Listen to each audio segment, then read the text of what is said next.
Manzano describes Cuban slavery in a way that is very intense and much like what we often think of when we think of slavery in general. It was actually interesting to me that when I read this, I know we had talked a little bit in class about how slavery existed in Hispanic countries and how there was kind of a difference between the slavery that happened there and the slavery that happened here, in the sense that sometimes you didn't even know people were slaves because they were working on the streets and stuff and they didn't look necessarily like slaves. But that is not the case for Manzano. He has a story that is much like that of slave stories that you've heard told regarding the US and the things that happened here.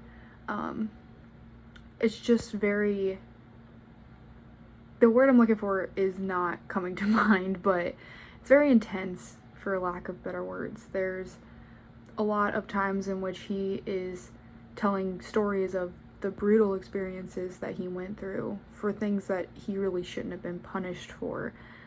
Just for instance, when he followed his mistress into the green room or the garden, and how he was very badly punished just for picking a leaf off of a flower and toying with it, something that people do mindlessly and don't even think that there's anything wrong with it.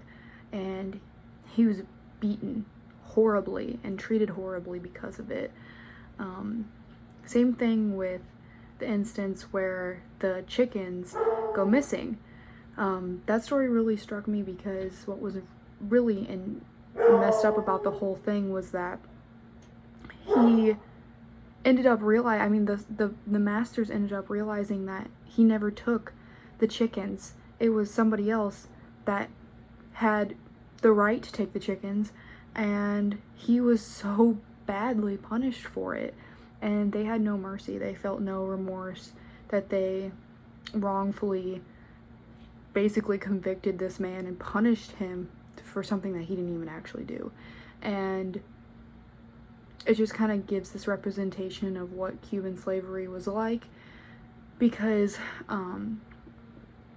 it's merciless, and there was no concern for the slaves as humans. It was simply that they were supposed to be serving their masters, and if they didn't do exactly what they were thinking, which is impossible, you can never know what someone is thinking or what they could need next. You can guess, but you never truly know what's going on inside someone else's mind. And these slaves were punished for that.